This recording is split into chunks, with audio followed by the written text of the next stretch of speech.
ইতিমধ্যেই অমিত শাহের vocal tonic পেয়ে সক্রিয় দিলীপ ঘোষ। দিলীপ ঘোষ বিজেপিতে আবার নতুন করে সক্রিয় হওয়ায় বিজেপি কি কোনো বাড়তি সুবিধা পাবে, এই প্রশ্নটা উঠছে। আর এই প্রশ্নের উত্তরটা আমরা খোঁজার চেষ্টা করবো সাধারণ মানুষের কাছে। তারা কি মনে করেন চলুন দেখেন।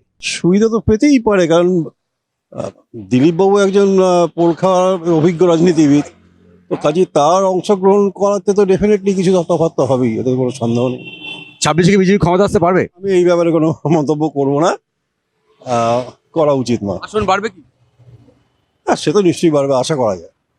যদি দেখা যায় যে দিলীপবাবু নিজে কোনো রকমভাবে তার জায়গাটাকে ধরে রাখতে পারেন, তাহলে তো নিশ্চয়ই উনি পাবেন, নিশ্চয়ই পাবেন, একটা ওনার জায়গাটা ধরে রাখতে পারলে উনি পজিশন পাবেন। কিন্তু বিজেপি ঠিক জায়গায় আসবে কি না সেটা কিন্তু একমাত্র হিসেবেই বলবে। কারণ যতটুকু আমরা দেখতে পেয়েছি, বিরোধিতা, শুধু বিরোধিতায় মানে অন্ধ বিরোধিতা ছাড়া আমি পাইনি বিশেষ কিছু। দিলীপবাবুর বক্তব্যটা আলাদা, দিলীপবাবু একটু অন্য রকমের, আমার বিশেষ ভালো লাগে ওনাকে। আমি যদিও কোনো পার্টি করি না, কিন্তু দিলীপবাবুর ব্যাপারটাকে একটুখানি উনি একটু স্ট্রেট ফরওয়ার্ড, সোজা সাপটা চিন্তাভাবনা আছে। সেই দিক থেকে আমার মনে হয়েছে যে উনি একদম যথেষ্ট চিন্তাভাবনার মানে পজিশন পাওয়ার অধিকারী। আমি ঈশ্বরের কাছে প্রার্থনা করব যেন উনি পজিশন পান এবং ওনার একটা নিজস্বতা দেখাতে পারেন, এই রাজনীতিতে ওনার জায়গাটা পাকা করে নিতে পারেন। আসলে রাজনীতিটা রাজনীতিদের জন্যে, আর আমরা তো শিল্পী আর্টিস্ট, অতটা মাথায় নেই না, কারণ এটাও বিজনেস আর রাজনীতিটাও বিজনেস। আগে নেতাজির সময় শুনেছি, আমি তো দেখিনি তাকে, সে ভেবেছিলাম দেশের জন্য অনেক কিছু ভেবেছিল। এখনকার রাজনীতিতে সেভাবে দেখতে পাই না, খালি আখেরে গচার জন্যই ভাবে, সুতরাং এছাড়া আর কিছুই নয়। হতেও পারে, নাও হতে পারে। এখনকার নেতা মন্ত্রীদেরকে চেনা যায় না। নচিকেতাজি গানে বলছে কে কখন যাবে তার কোনো ঠিক নেই, কে কখন বদলাবে। সুতরাং রাজনীতির ব্যাপারটা সত্যিই খুব কঠিনতম চিন্তাভাবনা। আমি ছবি আঁকা করলেও এর সঙ্গে মেলাতে পারি না, রাজনীতির সঙ্গে ছবি আঁকাটা মেলাতে পারি না। মনে হয় না বিজেপি তো বলছে 26 ক্ষমতা আসবে। বিজেপি বললেই তো আসতে পারে না, মানে সবাই তো বলবে, সব পার্টি বলবে যে হ্যাঁ আমরা আসছি, কিন্তু অ্যাকচুয়ালি মানুষ যাকে সমর্থন করবে, মানুষ যাকে ভোট দেবে সেইভাবে। ব্যক্তিগতভাবে আমার মনে হয় না তেমন কিছু সুবিধা হবে। এটাই আমার অভিমত। কি এখন হতে পারে, আগে থেকে তো কিছু বলা যাচ্ছে না। তো ওনাকে তো মানুষ পছন্দ করে, এটা তো সত্যি। একটা সুযোগ সুবিধা হতে পারে, দিলীপ ঘোষের একাধিক মন্তব্যে মহিলাদের নিয়ে অনেক বিতর্কের মধ্যে হয়েছিল তখন। কিন্তু দিলীপ ঘোষ হোক, এই রাজ্যের বিধানসভায় কোনো ইফেক্ট হবে না, এটুকুনি আমার ব্যক্তিগত রায়। না, কোনো কিছু ইফেক্ট হবে না। দিলীপ ঘোষ আসুক, শুভেন্দু অধিকারী আসুক, যেই আসুক, কোনো ইফেক্ট হবে না। কোনো রকম বাড়তি সুবিধা পাবে না, কেননা এখানে যা আছে তাই থাকবে। আবার সরকার তৃণমূল। তৃণমূল।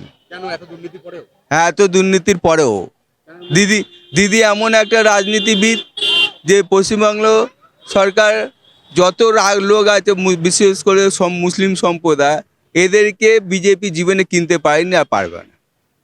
এরা বিজেপি যদি এদের কিনতে পারে, এরা পশ্চিমবাংলা জিতবে।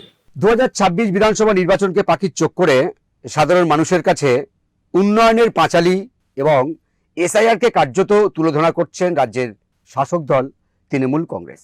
অন্যদিকে বিজেপিও তারা ময়দানে ঝাঁপিয়ে পড়েছেন। পাল্টা কি উন্নয়ন করবেন এবং সেই সঙ্গে হিন্দুত্বের আরও একবার শান দিচ্ছেন। শুভেন্দু অধিকারী তো ইতিমধ্যে বলেছেন যে ধর্ম যার যার, ধর্ম রক্ষা করার দায়িত্বও তার।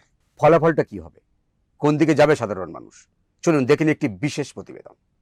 मुझे पूरा भरोसा है कि 2026 में बंगाल में 2/3 बहुमत के साथ भारतीय जनता पार्टी की सरकार बनेगी। ये बंगाल की जनता तय कर बैठी है। কেন্দ্রীয় স্বরাষ্ট্রমন্ত্রী অমিত শাহ বঙ্গ সফরে এসে নিজের মুখেই বিজেপিকে একবার সুযোগ দেওয়ার আবেদন জানিয়েছেন। পাশাপাশি এপ্রিল নাগাদ বাংলায় বিধানসভা নির্বাচন হতে পারে বলেও মন্তব্য করেন শাহ। 2026 নতুন বছরের প্রথম দিন থেকে নির্বাচনী প্রচারে নেমে পড়েছেন বঙ্গ রাজনীতির দুই যুযুধান শিবির। জানুয়ারির শীতকে টেক্কা দিয়ে চড়ছে রাজনৈতিক উত্তাপ। উত্তর থেকে দক্ষিণ যেন নির্বাচনী যুদ্ধের দামামা বাজতে শুরু করেছে। শুক্রবার দক্ষিণ 24 পরগনার বারুইপুর থেকে জেলা সফর ও নির্বাচনী প্রচারের ঢাকে কাঠি দিয়েছেন তৃণমূলের second in command Abhishek Bandyopadhyay. এদিনের সভা থেকে বিজেপিকে নিশানা করে অভিষেক বলেন, যতই করো হামলা আবার জিতবে বাংলা। যতই করো হামলা আবার জিতবে বাংলা, এই যে কর্মসূচি, এর প্রথম কর্মসূচি কেন বারুইপুরে হচ্ছে, কেন দক্ষিণ 24 পরগনায় হচ্ছে, কেন এই মাটিতে হচ্ছে? তার কারণ আমরা যখন কোনো শুভ কাজে বেরোই, বড় কাজে যাই, তখন মা বাবার আশীর্বাদ নিয়ে বেরোতে হয়। আমি বারে বারে বলেছি, কালীঘাটে আমার জন্ম হতে পারে, কিন্তু ঈশ্বরের কাছে প্রার্থনা করি মৃত্যু যেন এই জেলার মাটিতে হয়। কালীঘাট যদি আমার কর্মভূমি হয়, কালীঘাট যদি আমার জন্মভূমি হয়, দক্ষিণ 24 পরগনা আমার কর্মভূমি। তাই আপনাদের সকলের আশীর্বাদ নিয়ে, ভালোবাসা নিয়ে, শুভেচ্ছা নিয়ে, স্নেহকে পাথেয় করে, আশীর্বাদকে পাথেয় করে আজ থেকে এই লড়াই শুরু করলাম বাংলার মাটিতে। এদিকে উত্তরবঙ্গের প্রচারে ঝাঁপিয়ে পড়েছে গেরুয়া শিবির, মিঠুন চক্রবর্তী, শুভেন্দু অধিকারীরা।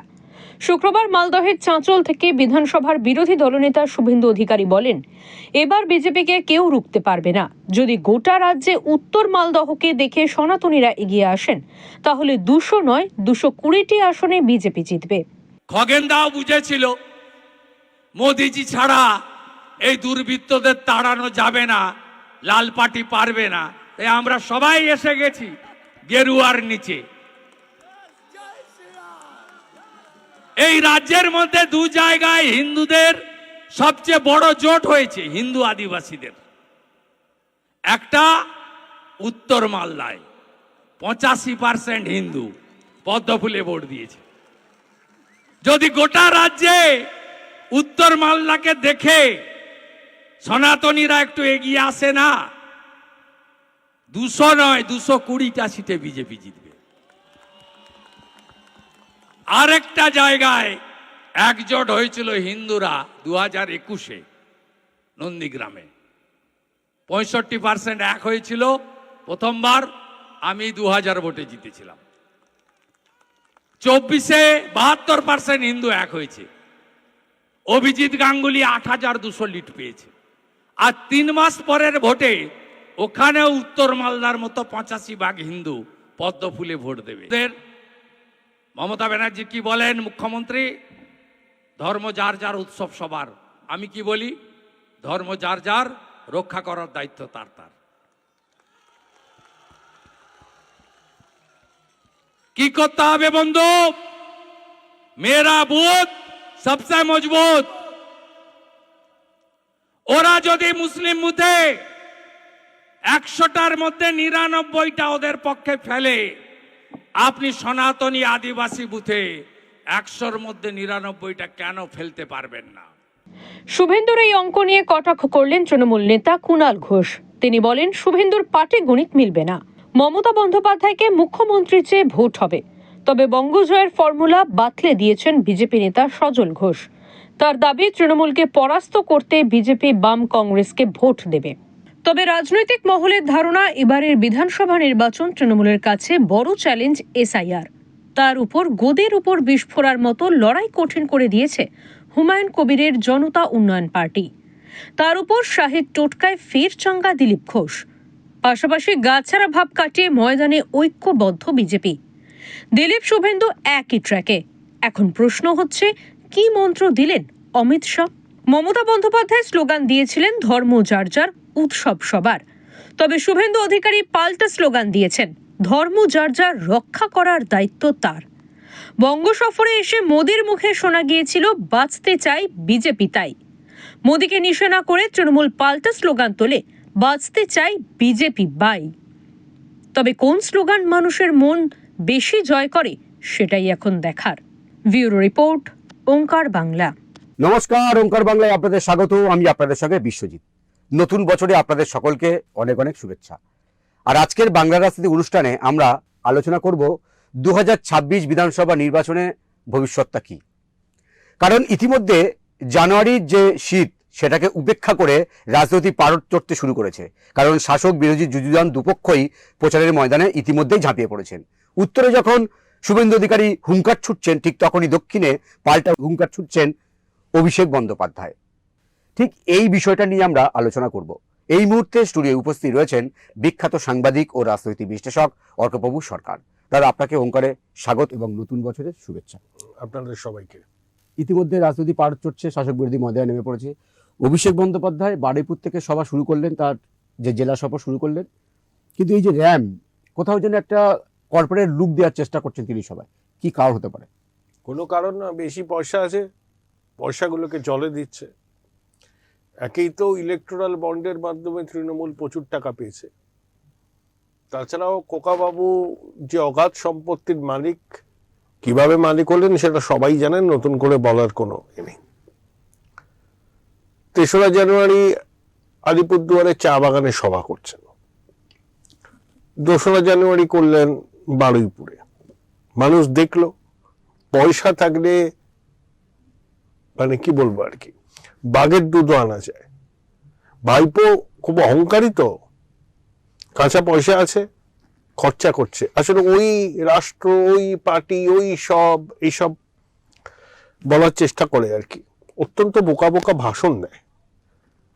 বারুইপুরে কি বললো, 3 জনকে হাজির করলো যে এরা কমিশনের তালিকায় মৃত জীব, কিন্তু বেঁচে রয়েছেন। আর কি বললো, সারা দক্ষিণ 24 পরগনায় 24 জনের এরকম খোঁজ পাওয়া গেছে। আচ্ছা, দক্ষিণ 24 পরগনা ভোটার কত? 24 জন তো কোনো ফ্র্যাকশনেই আসে না। এগুলো তো করতে গিয়ে কমিশনের ভুল হয়েছে, যারা করেছে তাদেরকে চিহ্নিত করতে হবে, রেকটিফাই করতে হবে। তা এত ধমকানি চমকানি লাফানি, দেখে নেব বুঝে নেব। দিদি গেলেন, উনি গেছিলেন, তাকে নাকি কমিশনের দপ্তর কেঁপে উঠেছিল। এবার নাকি পিসিমণি যাবেন, কমিশনের দপ্তরে নাকি সাংঘাতিক আলোড়ন পড়বে। তো 31শে ডিসেম্বর ভাইপো কমিশনের অফিসে গেলেন, আর 2রা জানুয়ারি বারুইপুরে সভা করলেন। কমিশন চিঠি পাঠিয়ে দিল আধিকারিকদের বিরুদ্ধে এফআইআর করতে হবে। 2জন ইয়ারও, 2জন ইয়ারও, 1জন ডেটা এন্ট্রি অপারেটর। কমিশনের সঙ্গে পাঙ্গা লড়তে গেলে কমিশন কার্যত কি বলবো আর কি বাঁশ দিয়ে দেবে, কারণ তাদের হাতে এমন ক্ষমতা আছে। তারা কোনো বেআইনি কাজ করছে না, সাংবিধানিক প্রতিষ্ঠান, সাংবিধানিক ক্ষমতা তাদের অপরিসীম। কমিশন যদি এরকম দেখে না যে এসআইআর করতে বাধাপ্রাপ্ত হচ্ছে, ভোটার তালিকাটাও প্রকাশ করতে পারছে না, এসআইআর বন্ধ করে দিয়ে নির্বাচনটাও হবে না সময় মতো। কবে নির্বাচন করবে সেটা কমিশনের এখতিয়ারভুক্ত, কেউ কিছু বলতে পারে না। অভিষেক বন্দ্যোপাধ্যায় বলেছেন যে এই খসড়া আমরা মানব না। উনি হরিদাস পাল, ওনার কি পরিচয়? দিদিমণির আলোয় আলোকিত, বৈভবের রাস পালন করতে অভ্যস্ত। উনি মানা না মানার কে? উনি এটা আঞ্চলিক দলের সর্বভারতীয় সম্পাদক, সাধারণ সম্পাদক। বাংলার বাইরে ওর কি আছে? দিদিমণি ওকে নিরাপত্তা দিয়েছে বলে 4000 পুলিশ নিয়ে ঘোরে। আমাকে একজন বললো এই চলাফেরার পিছনে একটা কারণ আছে, ওইসব নেটফ্লিক্স সব দেখে ওইসব পলিটিক্যাল ড্রামা থ্রিলার গুলো হয়, সেখানে যেরকম নেতা নেত্রীরা চলাফেরা করে, খোকাবাবু নাকি সেরকম ভাবে চলাফেরা করতে। বাংলা মানুষের সঙ্গে কোনো কানেক্ট আছে? কালকে একটা লোক বাসন্তীর পঞ্চায়েতের কোনো কর্মাধ্যক্ষ, কি নূর গাজী না নূরে ইলাহি, সে কিভাবে এসছে? একটা গাড়ির বনেটে উপর বসে এসছে, তাকে ঘিরেছিল বাইক বাহিনী। এ তো শেখ শাহজাহান, এরাই হচ্ছে ভাইপোর সম্পদ। গাড়ির বনেটে চেপে একটা লোক আসলো সভাতে, সম্পূর্ণ নিয়ম বিরুদ্ধ, আইন বিরুদ্ধ। এই যে আস্ফালন করা, আমি খোকাবাবুর লোক, আমার টিকিটই কেউ ছুতে পারবে না। কালকে মঞ্চে খোকাবাবুর সঙ্গে একজন ছিল না, সে তো ওই তল্লাটে, যার খুব একটা সুনাম আছে বলে তো জানি না। এরা হচ্ছে খোকাবাবুর নবরত্ন সভা। শুভেন্দু অধিকারী তো কালকে 104 গোল দিয়েছে ওকে। খোকাবাবু আস্ফালন করবেন, পয়সা ওড়াবেন, অনুপ্রাণিত প্রশাসন রাস্তায় নেমে পড়লো, পারলে পায়ে লুটিয়ে পড়ে। কি তাম ঝাম, পুরো প্রশাসন নেমেছিল খোকাবাবুর সভাকে সফল করার জন্য। আর বিরোধী দলনেতা 104 বার আদালতের দ্বারস্থ হয়েছেন, প্রত্যেকবার জিতেছেন। এদের মিনিমাম লজ্জা আছে? গণতন্ত্রের কথা বলে। ভারতবর্ষে কোনো রাজ্যে কোনো বিরোধী দলনেতাকে রাজনৈতিক কর্মসূচি করার জন্য বারে বারে আদালতের কাছে যেতে হয়, এখানে যেতে হয়। আর লিডার অফ দ্য অপোজিশনের বক্তব্যকাল আমি শুনেছি, খুব পিন পয়েন্টেড। ওনার উদ্দেশ্য যা ছিল সেটাই তিনি বলেছেন, হিন্দু ভোটের মেরুকরণ ইত্যাদি ইত্যাদি। আর খোকাবাবু জ্ঞানেশ কুমারকে নিয়ে শব্দ খরচ করলেন। আরে জ্ঞানেশ কুমারকে ওখানে লোক রিলেটই করতে পারবে না, দূরগ্রহের বাসিন্দা। আর জ্ঞানেশ কুমার কোনো রাজনীতিবিদ নন, তিনি একজন অভিজ্ঞ ব্যুরোক্র্যাট, যিনি সাংবিধানিক প্রতিষ্ঠানের দায়িত্বে আছে। ছড়িয়ে দিয়েছেন খোকাবাবু। বাংলার মানুষ আরো দেখবেন অসংখ্য মিথ্যা ভাষণ, বৈভবের আস্পালন, প্রশাসনের তামঝাম। খোকাবাবু যাচ্ছেন এয়ার অ্যাপারেন্ট বলে কথা। আমি জানি না এতে মমতা বন্দ্যোপাধ্যায়ের কোনো লাভ হয় কিনা। বাংলার মানুষ না রাজনৈতিক নেতাদের এই বৈভবের আস্পালন কোনোদিন পছন্দ করে না। হিউমিলিটি চাই, মাথা নিচু করে মানুষের সঙ্গে কথা বলতে হয়। চাঁচল থেকে শুভেন্দু অধিকারী একটা মডেলের কথা বললে করা যায়। মালদায় 85% করে হিন্দু ভোট কনসলিডেট হয়েছে, সেটা শুভেন্দু দাবি করতে পারে। আমি বলে দিচ্ছি, আজকের দিনে ভোট হলে বিজেপি 115টা আসন পাবে, তৃণমূল 165, বাকিরা আদার্স। বা বিজেপি ধরো 120, তৃণমূলে 170, বাকিরা 3-4টে। ম্যাজিক ফিগার 148, এখনো বিজেপি ছুতে পারেনি। তৃণমূল বলছিল না 250 পাবে, কালকে খোকাবাবু বলেছে 214 থেকে একটা বেশি, ইতিমধ্যেই 50টা আসন কমে গেল। আর আইপ্যাক বলেছে দিদি তো গয়া। প্রশান্ত কিশোর কলকাতার এক বিশিষ্ট ভদ্রলোককে ফোন করেছিলেন, 1 ঘন্টা ধরে কথাবার্তা হয়েছে, তারপরে বলেছেন যে দিদি তো গয়া। এবার খেলা তো সহজ নয়, হিন্দুরা একটা ভোট দেবে, আগে ভোটটা হোক। এসআইআর নিয়ে বেশি পাঙ্গা নিলে তো ভোটই হবে না, রাষ্ট্রপতি শাসনে ভোট হবে, তাহলে তো তৃণমূল 50-এর নিচে। অমিত শাহ কি এমন টনিক দিয়ে গেলেন যে অমিত শাহর পরে টনিক খাওয়ার পরে দিলীপ ঘোষ তিনি ময়দানে আবার সক্রিয়, ঐক্যবদ্ধ একটা বিজেপির ছবি সামনে এসছে 26শে বিধানসভা নির্বাচনের আগে। এটা খুব দরকার ছিল। কি এমন আলোচনা হলো যে এমন রাজনীতি? না, দিলীপ ঘোষ পুরনো কর্মী, বিজেপি সভাপতি ছিলেন, তার মানে সাফল্য হয়েছে, আরএসএস করেছেন। ওনাকে সংযত হতে হবে, উনি যেন বেশি কথা না বলেন। আর উনি নির্বাচনে লড়বেন কি, ওরা ইচ্ছা প্রকাশ করতে পারেন, কিন্তু কোথায় লড়বেন সেটা কেন্দ্রীয় নেতৃত্ব ঠিক করবে। উনি যদি মনে করেন উনি খড়গপুরেই লড়বেন, সেটা নাও হতে পারে, আবার হতেও পারে। আর সেদিনকে অমিত শাহের মধ্যাহ্নভোজের টেবিলে, ওই টেবিলে কিন্তু দিলীপ ঘোষ ছিলেন না। দিলীপ ঘোষ অন্য টেবিলে একাই খেয়েছেন। ওখানে মঙ্গল পাণ্ডে, সুনীল বানসাল, ভূপেন্দ্র যাদব, শুভেন্দু অধিকারী ছিলেন। হ্যাঁ, তো ঠিক আছে, দিলীপ ঘোষ এসছেন, দলের সঙ্গে মিশে কাজ করুন। অনর্থক ক্যামেরা আর মাইক্রোফোন দেখলেই সব বলতে হবে কোনো মানে নেই তো। রাজনীতি এগুলো হয়, কখনো মনোমালিন্য হয়, কখনো আবার সব ঠিকও হয়ে যায়। উনি যদি একজন দায়িত্বশীল বিজেপির কর্মী বা নেতা হন, তা বিজেপির শীর্ষ নেতৃত্বের যে নির্দেশ সেটাকে ওনাকে মানতে হবে। আর উনি যদি কি বলবো আর কি, ওনার নিজের পথেই চলেন, তাহলে ওনাকে কেউ তৃণমূলের এজেন্টও বলে দিতে পারে। জানি না, এটা দিলীপ বাবুকে প্রুফ করতে হবে। সেদিনকে জগন্নাথ মন্দিরের উদ্বোধনে উনি যাওয়াটা একদমই ঠিক ছিল না। যেখানে এত বিজেপির কর্মীরা মার খাচ্ছে, সেখানে উনি সস্ত্রীক চলে গেলেন, পরে যেতে পারতেন। আমি জগন্নাথ মন্দির যেতে তো বারণ করছি না, কেন যাবেন না, কিন্তু ওই দিনে গিয়ে তিনি ন্যারেটিভ তৈরি করে শুভেন্দু অধিকারীকে বার্তা দিতে চেয়েছেন। কেউ বোকা নয়, সবাই বোঝে। দাদা, নির্বাচন মানে স্লোগান, তো তৃণমূল কংগ্রেস একটা স্লোগান দিত, স্বয়ং মমতা বন্দ্যোপাধ্যায় তৈরি করেছিলেন যে ধর্ম যার যার, উৎসব সবার। কালকের আমরা দেখলাম মালদা থেকে শুভেন্দু অধিকারী উনি তার পাল্টা একটা দিলেন যে ধর্ম যার, রক্ষা করার দায়িত্ব তার। অবশ্যই, আগে তো ধর্ম রক্ষা। পশ্চিম বাংলায় কি হিন্দু বাঙালি কোনটাসা হবে নাকি? পশ্চিমবাংলা হিন্দু বাঙালির হোমল্যান্ড।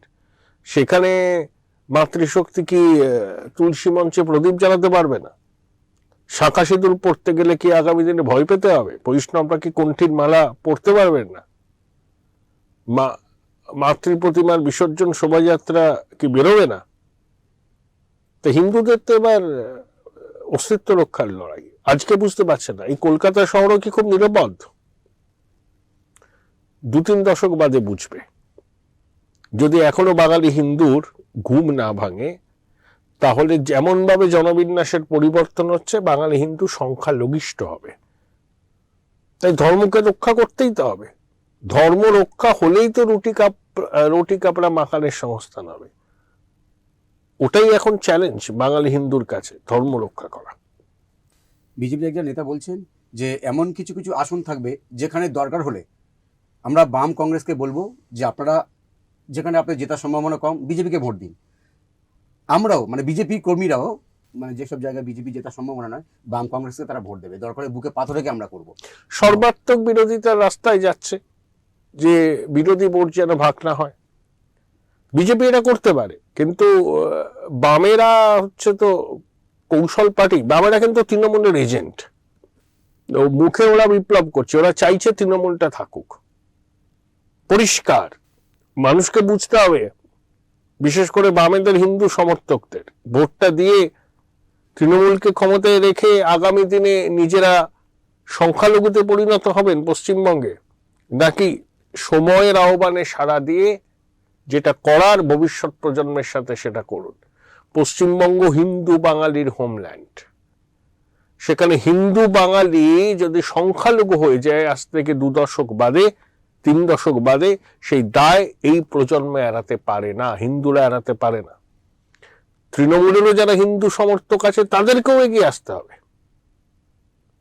আগে ধর্ম বাঁচান, তারপরে তো তৃণমূল করবেন, কেউ বিজেপি করবেন, কেউ সিপিএম করবেন। ধর্ম বাঁচাতে, হিন্দুদের রক্ষা করতে এবং আগামী দিনে পশ্চিমবঙ্গে হিন্দুরা যাতে সংখ্যালঘুতে পরিণত না হয়, সেই জন্য ক্ষুদ্র দলীয় স্বার্থের উঠে যারা হিন্দু স্বার্থ রক্ষায় সর্বদা সরব, রাগটাগ না করে, বিজেপি তো করে সেটা, যারা তৃণমূল বিরোধী ভোটটা তাদেরকেই দিতে হবে।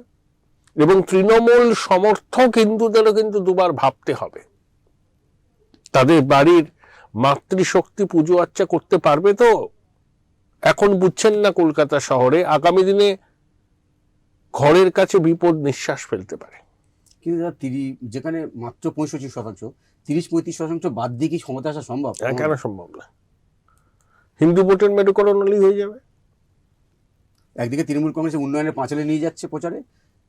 অমিত শাহ বলে গেছেন বঙ্গ বিজেপিকে যে অনুপ্রবেশকে হাতিয়ার করতে। দুটো কি উন্নয়ন কি? ওটা ভাতা দেওয়া হয়েছে, কোথায় শিল্প নেই, কলকারখানা নেই, চাকরি নেই। ওটা দিদি বলছে, তাও যে সব তথ্যপত্র বলছে ওগুলো আইপ্যাকের আমদানি করা তথ্য। হ্যাঁ, অনুপ্রবেশ সব থেকে বড় সমস্যা পশ্চিমবঙ্গে। অনুপ্রবেশ সব থেকে বড় সমস্যা। কলকাতা শহরে বা অন্যান্য শহরাঞ্চলে বসে অনেকে বুঝতে পারছেন না, বিপদ কিন্তু আস্তে আস্তে এগিয়ে আসছে আপনার কাছে। সতর্ক হন, সজাগ হন। আর বাঙালি হিন্দুর হোমল্যান্ড পশ্চিমবঙ্গ, সেই অস্তিত্ব যাতে চিরকাল বজায় থাকে, এখন থেকেই চিন্তাভাবনা করুন। ক্ষুদ্র রাজনৈতিক স্বার্থের ঊর্ধ্বে উঠে বাঙালি হিন্দুর হোমল্যান্ড যাতে আগামী দিনে সুরক্ষিত থাকে, আগামী প্রজন্ম যাতে বুঝতে পারে যে পশ্চিমবঙ্গের ঐতিহাসিক সৃষ্টি হচ্ছে বাঙালি হিন্দুর হোমল্যান্ড জন্য। তাই হিন্দুদের এবার সেইভাবেই গণতান্ত্রিক অধিকার প্রয়োগ করতে হবে। আপনাকে আরেকবার নতুন বছরের শুভেচ্ছা। আপনাদের সবাইকে নমস্কার। 26-এর বিধানসভা নির্বাচনকে পাখির চোখ করে ইতিমধ্যে ময়দানে শাসক বিরোধী। তৃণমূল কংগ্রেস উন্নয়নের পাঁচালে নিয়ে তারা প্রচারে ঝাঁপাচ্ছে, পাশাপাশি এসআইআরকে তারা নিশানা করছে, নির্বাচন কমিশনকেও নিশানা করছে। অন্যদিকে রাজ্যের প্রধান বিরোধী দল বিজেপি তারা অনুপ্রবেশ এবং হিন্দু হিন্দু ভাই ভাই সঙ্গে তারা পাল্টা কি উন্নয়ন করবে সেই প্রচারেও নিয়ে আসছে। তবে 26-এর ফল কি হয় সেদিকে আমাদের অবশ্যই নজর থাকবে। আলোচনা আপাতত এই পর্যন্তই। উন্নয়নের খবরের জন্য চোখ রাখুন ওঙ্কার বাংলায়। নমস্কার।